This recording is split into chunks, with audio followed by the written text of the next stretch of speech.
بسم الله الرحمن الرحيم. In the name of Allah, the Beneficent, the Merciful. আজো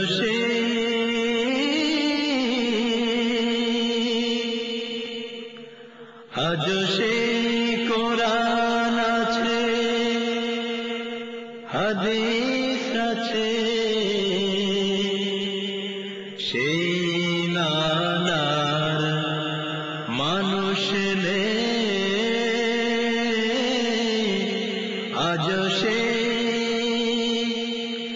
আজো সে কোরআন আছে, হাদিস আছে, সেই মানার মানুষ নেই। আজো সেই কোরআন আছে, হাদিস আছে, সেই আবু বকর ওমর নেই, সেই আলী হায়দার উসমান নেই। আজানে রসম আছে আগের মতোই, আজানে রসম আছে আগের মতোই, বেলালের সেই রূহ নেই, বেলালের সেই রূহ নেই। আজো সেই কোরআন আছে, হাদিস আছে, সেই আবু বকর ওমর নেই, সেই আলী হায়দার উসমান নেই। আজো সেই কোরআন আছে, হাদিস আছে, সেই আবু বকর ওমর। نحمده ونستعينه ونستغفره ونعوذ بالله من شرور أنفسنا ومن سيئات أعمالنا. من يهد الله فلا مضل له ومن يضلل فلا هادي له. ونشهد أن لا إله إلا الله وحده لا شريك له. ونشهد أن سيدنا وحبيبنا ومولانا محمدا عبده ورسوله، الذي أرسله بالحق بشيرا ونذيرا وداعيا إلى الله بإذنه وسراجا منيرا. فقد قال الله تعالى في كلامه المجيد وفرقانه الحميد: أعوذ بالله من الشيطان الرجيم.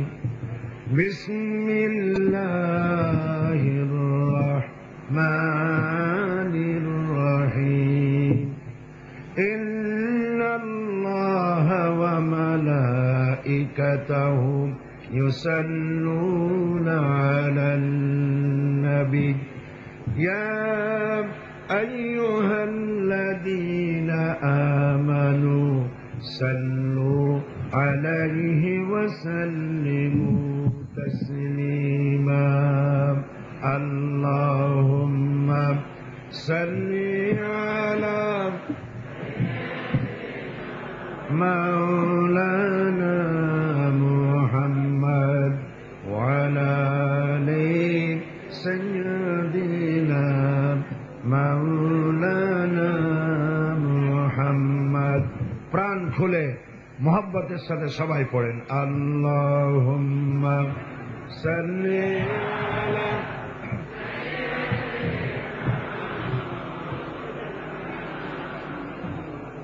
وعلى آل سيدنا مولانا محمد.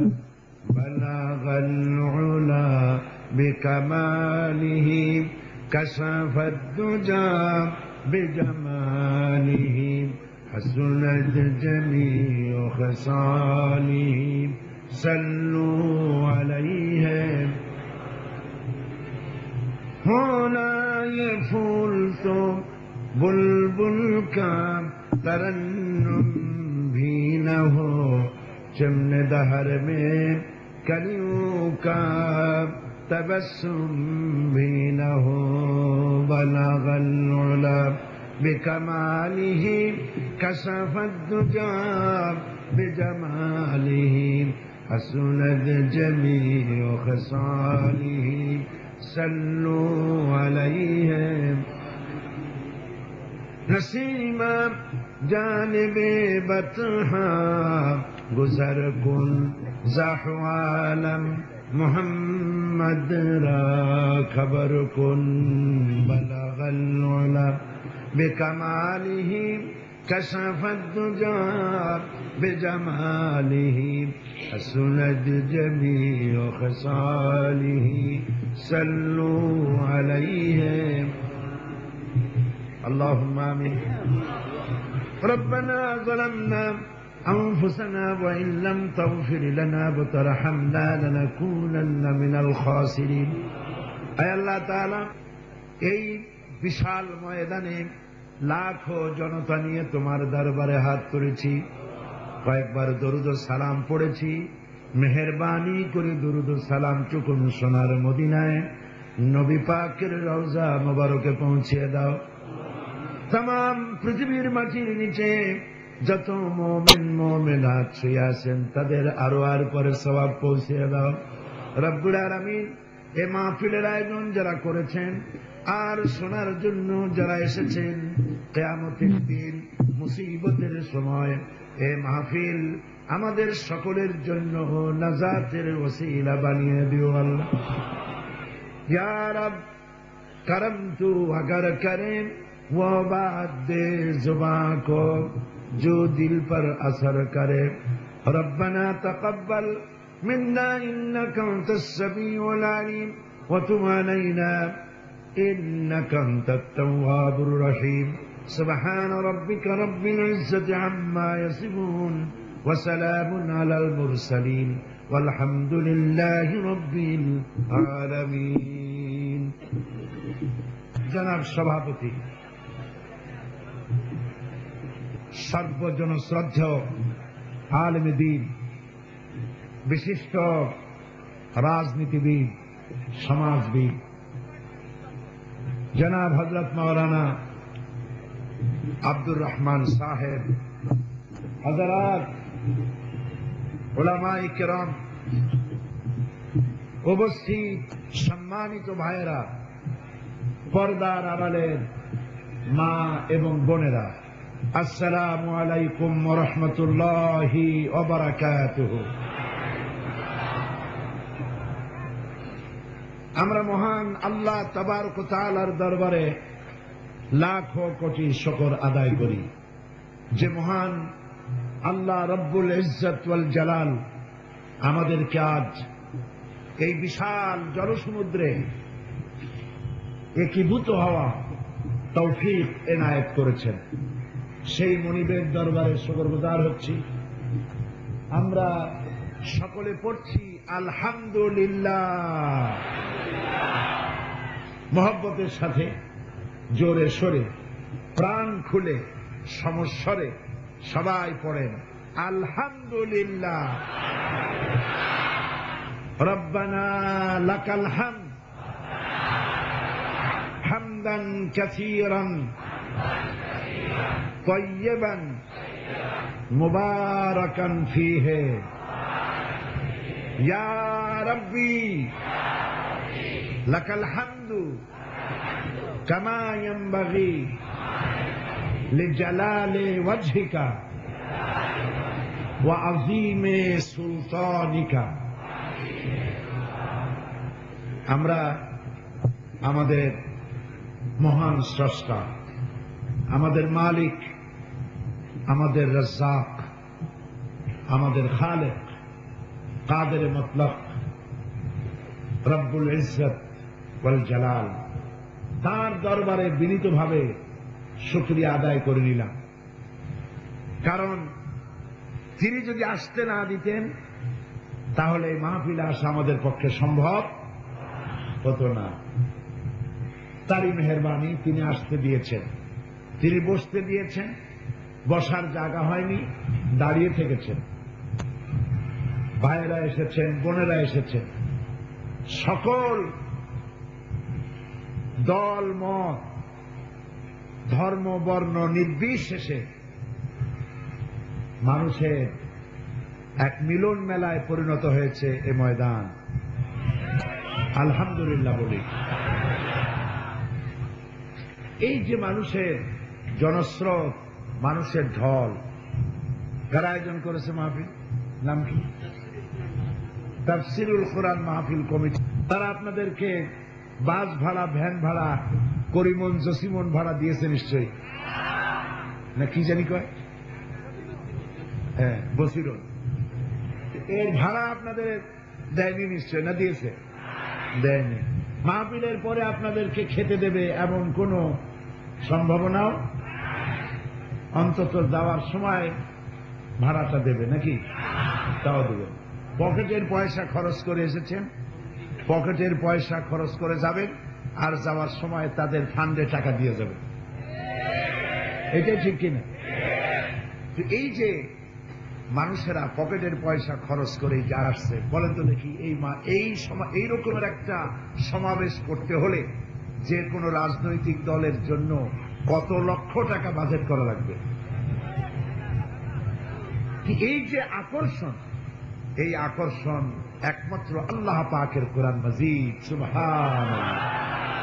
কোরআন শরীফ এর সঙ্গে আমাদের হৃদয়ের সম্পর্ক, আমাদের রক্তের সম্পর্ক, আমাদের কলিজার সম্পর্ক, আমাদের রূহের সম্পর্ক, আমাদের বেঁচে থাকার সম্পর্ক, আমাদের ইজ্জত, আমাদের সম্মান, আমাদের স্বাধীনতা, আমাদের সার্বভৌমত্ব, সবকিছু, আমাদের ইহকাল, আমাদের পরকাল, এ সবটার সম্পর্ক কোরআন শরীফের সাথে।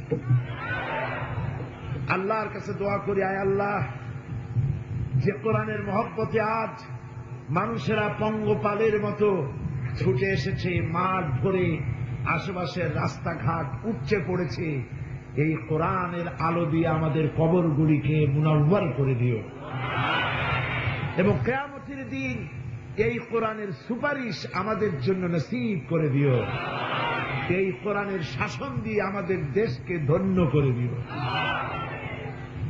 প্রিয় ভাই সব, কোরআনের চাইতে শ্রেষ্ঠ নিয়ামত পৃথিবীতে আর নাই। এটি শ্রেষ্ঠ নিয়ামত। আমরা সৌভাগ্যবান যে কোরআনের মতো একখানা কিতাব পেয়েছি, এবং এই কিতাবখানা আল্লাহ নিজে সংরক্ষিত করে রেখেছেন। এর মধ্যে কোনো তারমিম, তাহরিফ, পরিবর্তন, পরিবর্ধনের কোনো সম্ভাবনা ছিল না, আর ভবিষ্যতেও থাকবে না। কোরআনে কারীমকে আল্লাহ রাব্বুল আলামিন কিয়ামত পর্যন্ত মানুষের জন্য জীবন ব্যবস্থা হিসেবে নাজিল করে দিয়েছেন। এই পৃথিবীর মানব সভ্যতার জন্য, মানবতার জন্য আর একটি শব্দ, একটি বর্ণ আল্লাহর বলার কোনো প্রয়োজন নাই। যা দরকার ছিল সব তিনি বলে দিয়েছেন। পৃথিবী যত নতুন হবে, বিজ্ঞান যত নতুন নতুন আবিষ্কার করবে, পৃথিবী যত মডার্ন হবে, কোরআন তত পুরাতন হবে নাকি? কোরআন তত আরো নতুন হবে, আরো নতুন করে কোরআনের প্রয়োজনীয়তা আরো বেশি করে ধরা পড়বে। সুবহানাল্লাহ। কারণ হলো, কোরআন কোন মানুষের তৈরি করা নয়। এই মাহফিলে বহুবার বলেছি আমি, নিশ্চয়ই মনে থাকার কথা, যে মানুষেরা সংবিধান বানায়। পৃথিবীতে যত রাষ্ট্রের সংবিধান আছে, সংবিধানগুলি মানুষেরা নিজেরা তৈরি করেছে। আর এই সংবিধানগুলি যুগের পরিবর্তনে, সময়ের চাহিদা অনুযায়ী বারবার অ্যামেন্ডমেন্ট করতে হয়, বারবার যোগ বিয়োগ করতে হয়, কাটা ছেঁড়া করতে হয়, ঠিক না? কিন্তু কোরআন শরীফ এমন এক যুগে নাজিল হয়েছিল যখন ছিল কম্পিউটারের সরাসরি, নাকি?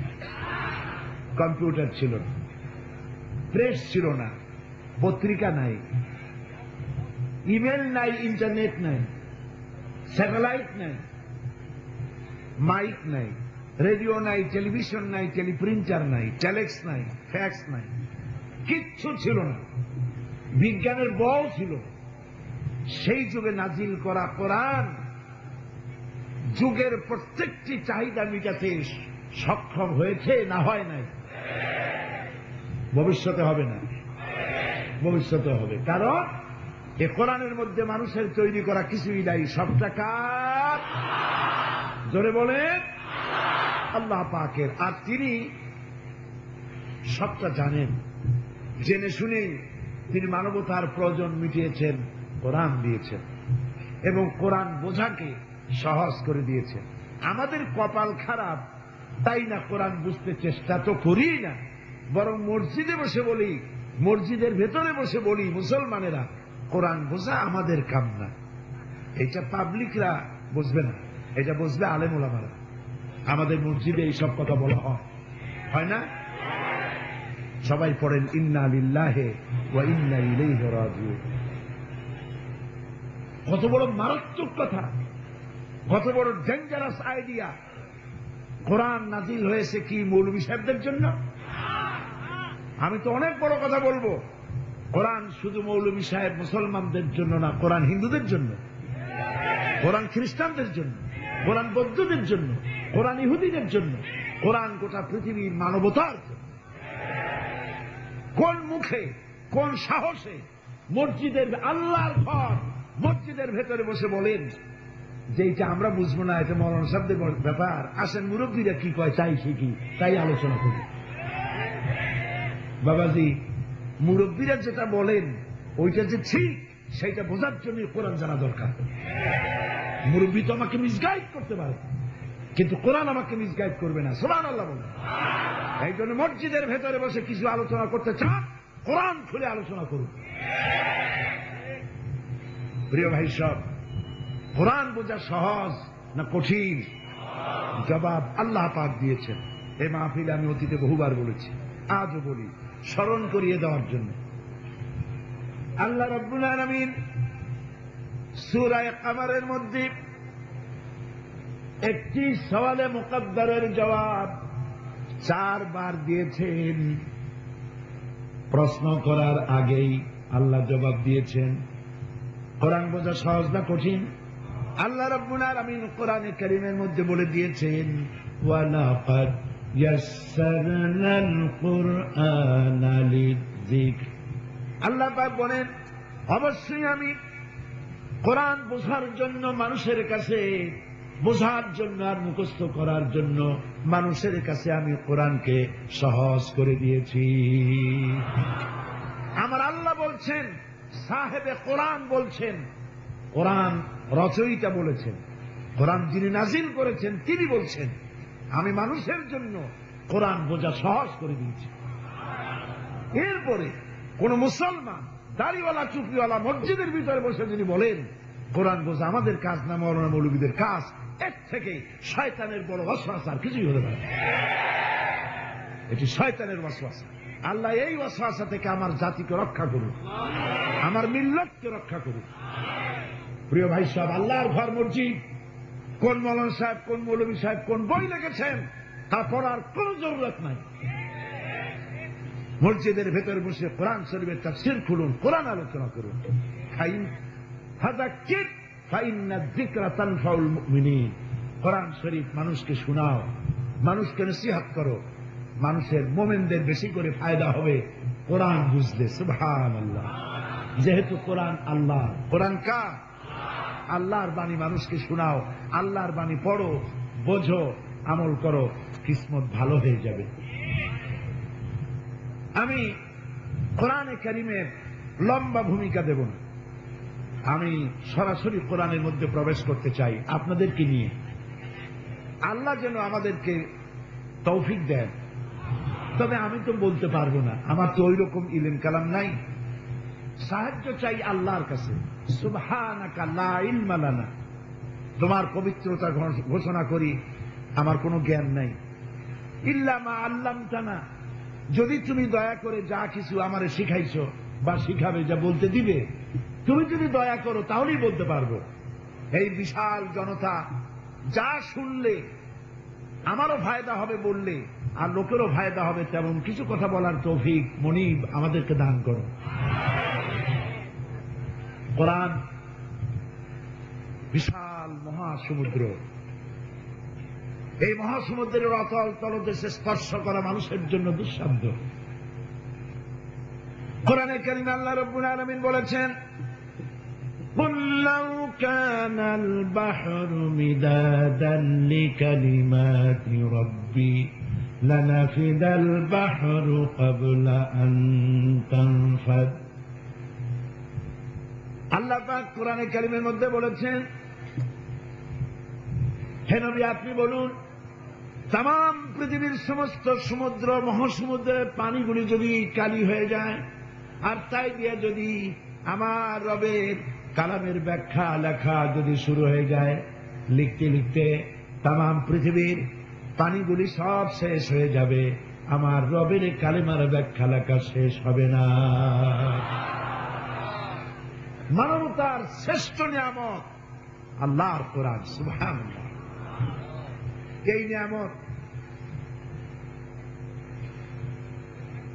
এর থেকে কোথা থেকে শুরু করব, কোথা থেকে শেষ করব, এই মুহূর্তে আমার মাথায় আসতেছে।